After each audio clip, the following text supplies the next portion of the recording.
The Lion Shares, a Lion Loop production. Tonight's episode, The Stars, They Do Mock Us. Here is your host. The stars, they do mock us. The stars. I would bet that one of the first conversations near one of the first fires was about the stars. Sure, primitive peoples grunted about the oncoming hairy creature and devised a plan. They discussed what they saw around them, trees, a woman, a man, and maybe something of interest, or anything that was different from them. They talked about the scary and mighty sound of the ocean, that river with no end. The original boneheads also talked about what scared them and made them curious, the stars, among many other unnamed things. One of those conversations in modern day, more proper English, may have gone something like this. You know, James, I've been wondering this for some time. Yes, Thomas? What was that? Well, when it becomes dark, after the big fire hides, we can see many, many small fires above us.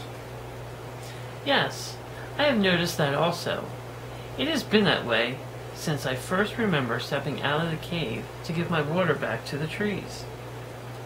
Well, James, do you think we should be afraid of those small fires?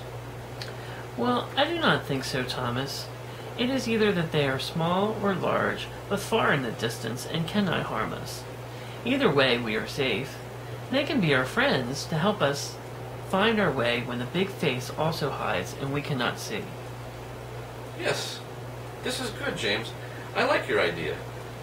Have you also noticed that when we look at the small fires, shapes appear? Yes, I have seen a bear, 2 tools, and a hunter. Have you seen those? I've seen the hunter, but none of the others. I've seen a tree and a great river of small fires. I've even seen a plant color like light at night, hovering in the air, but did not know what it was, only that I was scared. The conversation would go on to wonder how the small fires got there, or why some of the fires fall from the sky.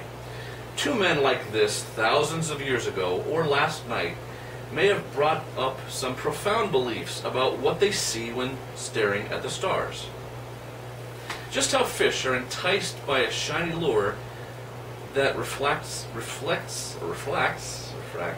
light in the water, we are attracted to the stars, as well as shiny metal objects.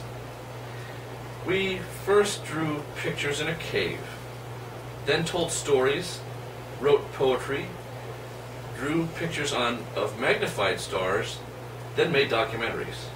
Now we can search for the stars online, name one after someone we care about, and see streaming video from Hubble while we chomp away on some frosted flakes.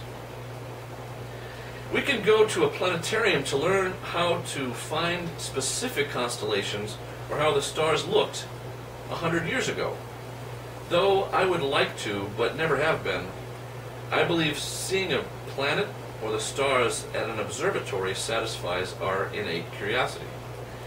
Many people are tethered to this Earth, and will never walk on the moon, fly into space, get on a jet, or observe their world from higher than 100 feet or so, and that is reality. We as people on this planet have a number of common links. Seeing the stars and acknowledging their apparently eternal existence and taking the time to wonder, these are actions anyone on the planet is capable of doing. If you cannot see them, someone can tell you what they see, and you can imagine for yourself.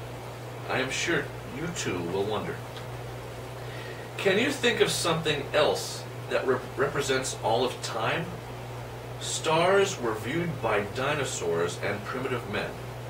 What we now see is a picture that is millions of years old, the stars past. Our present location can be determined by what we currently see. if you do not have GPS or a map. These same stars represent our future. We will travel close to them. We will see for ourselves the incalculableness of space and get closer to the views of nebulas and planets many people have stared at via posters or screensavers. This will happen, but you and I will not be here. So they are past, present, and future simultaneously, transcending time itself.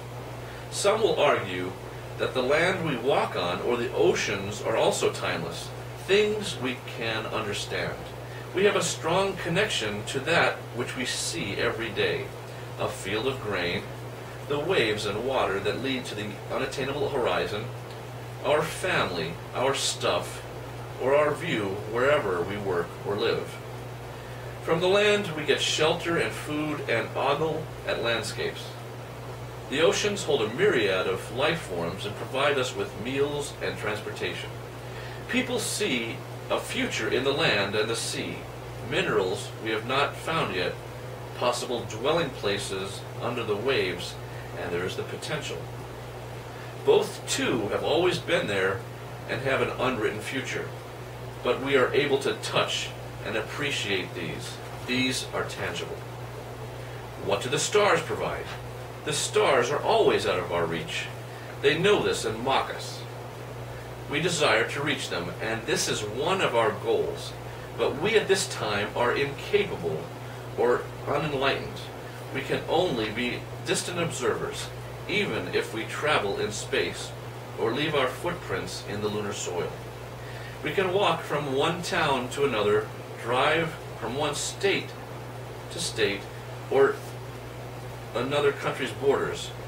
We can fly across the globe and take shuttles to the ISS and once again the moon.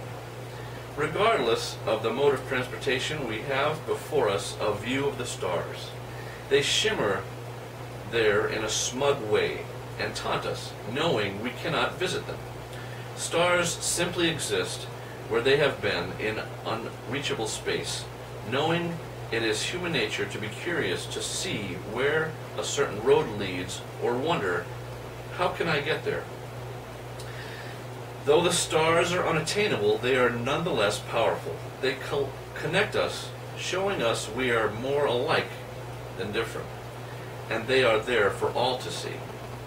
The stars show we are mortal, yet their very existence and view they provide cause us to believe that maybe those that have died now stare down as we stare up, giving us the promise of immortality.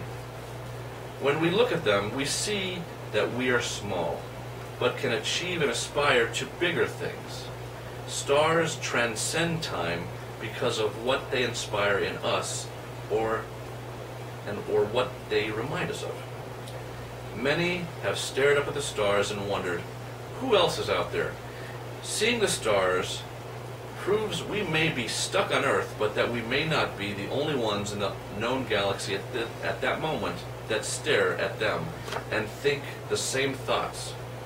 How can I get there? Am I alone? You are mocking me, aren't you? What does this button do?